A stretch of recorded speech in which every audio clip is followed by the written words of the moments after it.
it's a trope that people who like computers and play video games are bad communicators. And I honestly don't think this is really true, at least not in the way that a lot of people would like to conceptualize it.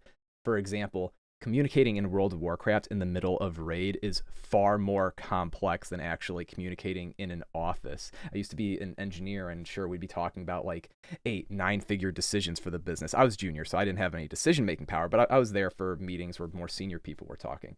And something that they had that you don't have, for example, in the middle of the raid is time. You have time. You can be very specific. You can circle back on things. God, I fucking hate that term. And you can be slow, you can make mistakes, you can unwind them. In the middle of combat, you don't get this luxury, and a lot of people aren't thinking clearly of the way they're trying to instruct their raiders to do things. Or if you're not the raid leader, if you're trying to get something across and get someone to do something else, people will mess up all the time. I think some very frequent examples of this is people asking fuck you questions when someone's out of position. What do I mean by a fuck you question? Imagine you're on the Twin Emps fight. How does this fight work? What are some mechanics where you could be stupid? When the bosses swap positions, the person who is closest to the dead center of the hitbox of the boss gets some threat. And so, for example, if you have a warrior tank and a warlock tank on one side, and the warrior tank is standing behind the warlock tank while the warlock is tanking the caster imp, then what would that mean? When the caster imp swaps sides with the melee emperor will have threat on the warlock. And so sometimes a raid leader will see something like that. For example, like on my screen right now, you see this little post here, and then there is this woman and then the guard. If this guard was the actual caster imp and this woman was the warlock tank and the post or myself was the warrior tank, then that means that when the guard becomes the melee guy, I'll get threat. But if I was here, for example, then the warlock would get threat when they swap positions. Now, if you're an idiot raid leader, maybe you would see that there's an issue of positioning here. And so what you decide to do is you ask the warrior tank, hey, why are you out of position? Or, hey, should you be standing there? What are you thinking, man? Why would somebody be in the incorrect spot? It's not to fuck with you. It's because they're overwhelmed or they're confused. If they're confused, should you really ask them a question? If they're overwhelmed, should you ask them an aggressive question? Like, are there any thoughts that go on in your head? The problem is between your ears, dumb fuck, not the guy who's out of position. Learn how to actually communicate with people. And this kind of stuff is not, it's not something that I think most WoW players pick up on. They will think that being precise with your language or saying that things the correct way, like literally the words, if there was no time dependency, as long as the words are right, you're good. A lot of people believe that you can, for example, you can go watch a YouTube video on how a fight works and you can parrot that video to your team, and then if you wipe, you can be absolved of responsibility as the leadership guy. That's wrong. That's pathetic, weak thinking, and this leads to most of the communication errors in the game. For example, we were doing Cthulhu in my guild a couple weeks ago, and I always call out when Dark Glare is about to happen. So on Cthulhu, in the first phase, there's a big eyeball. It looks at people while it shoots them with a green beam, does a lot of damage. And then right before Dark Glare, it will do a final beam, and it won't rotate anymore, and then it will Dark Glare. I always call this out. But one time, what I did is I called it out, and what I noticed is that 9 people all kind of walked incorrectly, and a bunch of people died. I didn't say anything wrong per se, but if I said something and I could write the words down, and you're like, hey, Jake, that looks like you said the right thing, but then you see a video of me saying it, and everybody else misunderstands it. It's me, obviously, right? It's not them. It's me. I said it with some weird energy or something, and it distracted people for a moment, and it actually made them mess up. It'd be very easy, though, for me to be like, how'd you guys get hit by this? Come on, don't you have brains? What is going on here? Right? So this is the stuff in WoW that matters the most, and it's not things that people I think who haven't worked in sales or made a business really realize, because most people, I think, they believe that they're only responsible for the actual like syntax of their sentences. They believe that you could just write things down on paper and read them. If they seem good, then yeah, that's all good. And that's not how it works. As for example, you could get into a call with me about joining my guild, and if I had this weird sneering intonation the whole time, and even if I said everything that sounded good, I could totally upset you and make you feel really uncomfortable. And then there might be some idiot who'd be like, well, I mean, he didn't actually say anything wrong. Like, hey, fuck you, buddy. That's just not how the real world works. And this is the kind of stuff that gets screwed up in the game a lot. You also see this with pull hunters. It's not just with off tanks and main tanks getting called out and basically stun locked by the way you communicate with them in the middle of a fight. This also happens with stuff like a pull hunter. Very often, raid leaders will say that they want the pull hunter to pull independently, but then they will yank on their leash every time they make a decision for themselves. So it's like if you were in any of the raid groups I run, I have 4, and you were a pull hunter and you had never done it before, you can be damn sure what I'm going to tell you is like, hey, eventually you're going to kill the whole raid and you just need to get over that, and it won't be your fault, it'll be my fault. All right, because I could have thought of how you could be confused by something. Some of the pulls are technical, and if we're trying to get faster and faster, you're going to pull too soon eventually. You're going to face pull something. One day your Feign Death's going to resist. One day you're going to mana potion, and then you're going to have needed a lip or something, or like a swiftness afterwards, and it's going to cause a big problem, and there's just absolutely no way to predict that. Like, I would tell you that kind of stuff before raid, or maybe in raid if I didn't have time to get to you before then, and then when we're actually in there, every time you do the right thing, I'd be like, hell yeah. Like, you know, you pull, you keep us in combat. Like, we're doing MC, you keep us in combat for the first like 5 minutes before we get to Lucy, very few drops, and be like, that was absolutely perfect. That definitely wasn't too fast. It wasn't too slow either. If you think it's safe, you can go a little faster next time if you want, but that was awesome. Like, I'm never going to, for example, if you pull too quickly, and I'd be like, yo, bro, you pulled way too fast and like 5 people died. Just like learn for next time.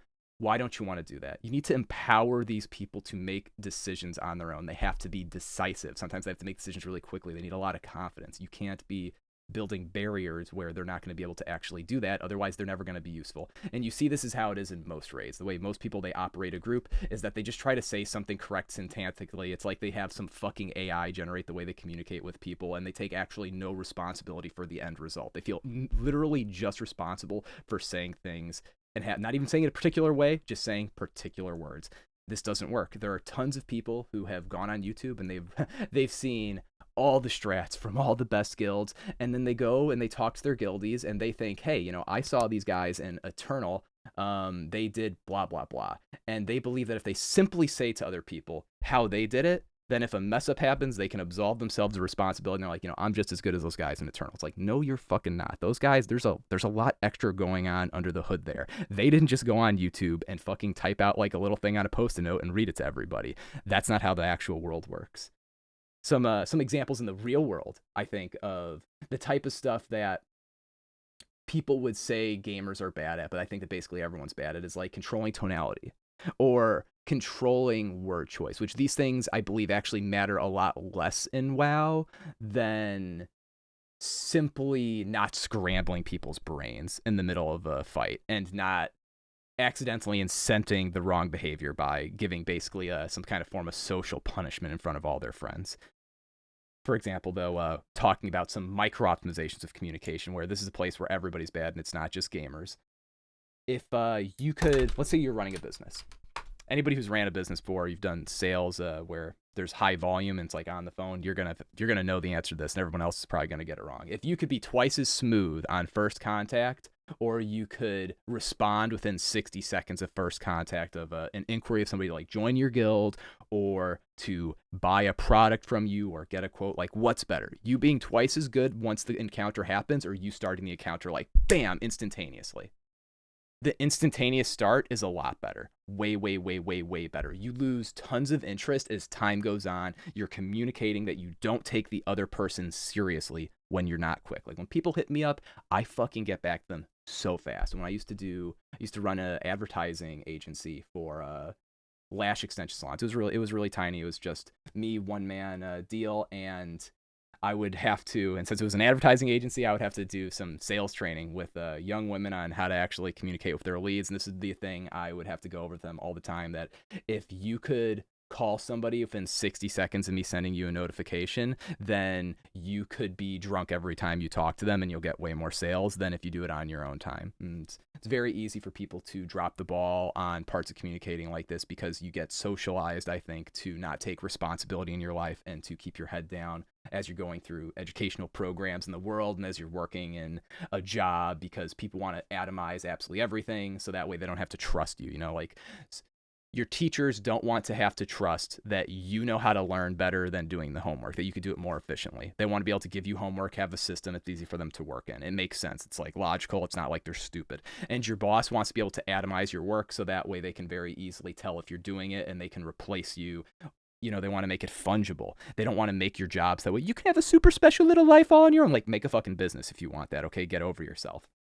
But this does still, even though it makes sense, it does cause, I think, big impacts on the way people actually approach things, and they don't take enough ownership of actual results that happen. And that's, I think, how people actually get good at communicating. You have to take massive ownership over what actually gets produced from what's going on. And people in sales naturally do this, and people who are in leadership naturally do this because you can't hide.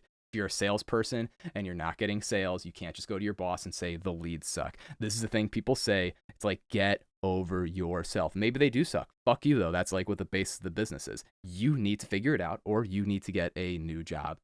That's just the reality of it. Now, talking about sales and how to communicate with people.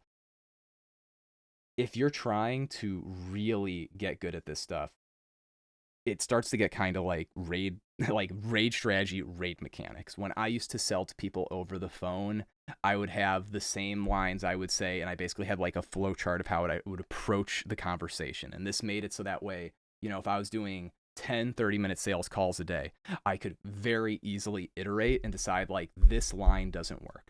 For example, when I first started trying to help people with advertising, I thought that like, you know, the reason I can do this and these women can't do it is because the profile of my customer was a 25-year-old African American woman who had been working in a minimum wage job, was a single mother. And this sounds crazy, but literally all my customers that got success were single mothers. They are 25-year-old African American woman, single mother.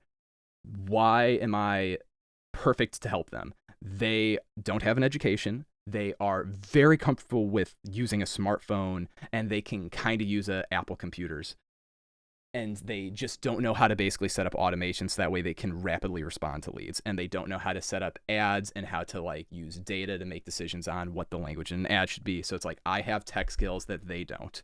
And I used to get them on the phone and I tried to talk about these tech skills and how I could help them. And I thought that like, surely they would be like me. Because if I was trying to buy a technical product from someone, I would want them to show me, prove to me that they have technical skills and explain what they're going to do and why that's going to matter.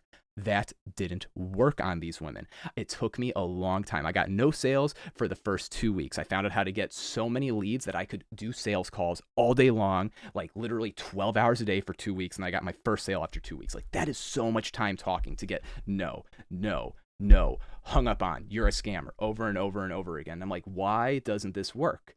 And then I changed the script. Instead of talking about technical details and what I was going to do, I would talk about how their lives would change and how they'd be able to provide something for their children. And that actually started working. I was like, what the fuck? I kind of felt like the stuff I was saying was damn near scammy, but it's like I wanted to help these people, and if I didn't help them, they would just fire me. It was a subscription service. Like basically I was selling a SaaS product because it was all automated. I'd get you on the phone. If you said yes, I had 3 hours of work, and then I had no work after that, and you're just paying me $400 a month, and I was making you way more than $400 a month in profit off hiring me.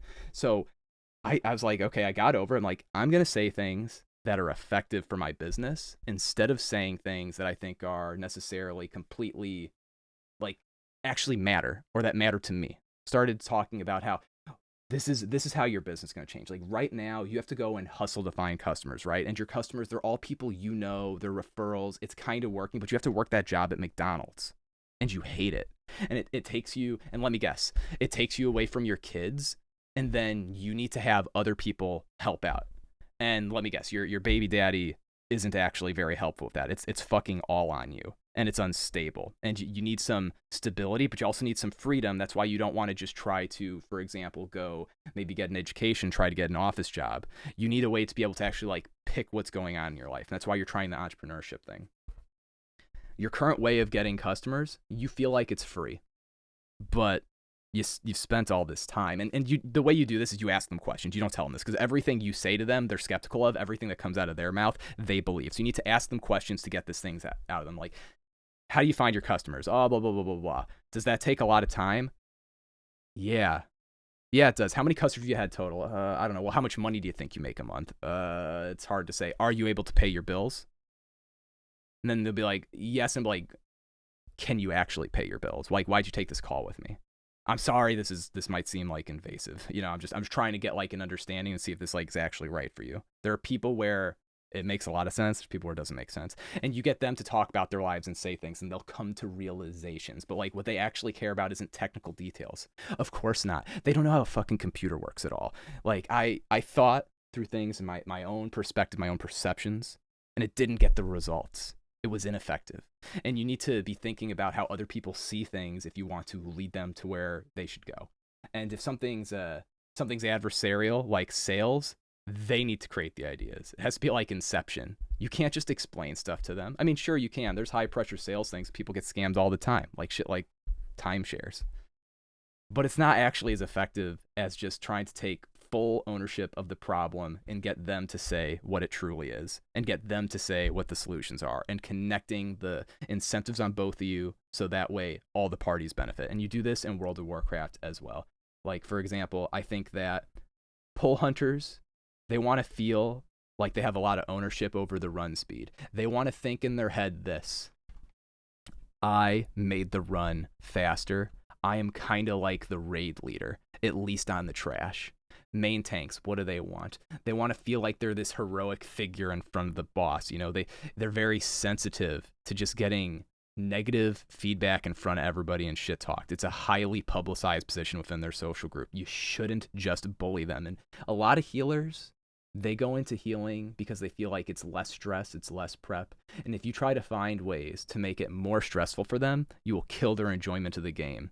Whereas DPS players, a lot of them, prima donnas. They want to have huge numbers on the meters. Hey, like them, quite likely, very easy for you to align your incentives. Like, hey, you're going to be dramatic if I can't have you do as much damage as possible. I want you to do as much damage as possible. That's easy. My wonder, it's so easy to get along with the top DPS players in your guild, basically no matter who you are.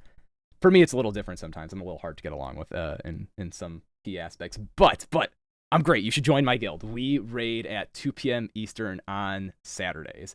There are other runs I'm involved in too. 8 p.m. Eastern Friday, 8 p.m. Eastern Thursday, and also a Dream Scythe Horde run that's 8 p.m. I think it's 8 p.m. Eastern on Wednesday. But yeah, 4 runs. I raid lead. Any of those sound good to you, hit me up. I would love to talk to you about literally anything. It's not an interview. Peace, guys. Thanks for listening.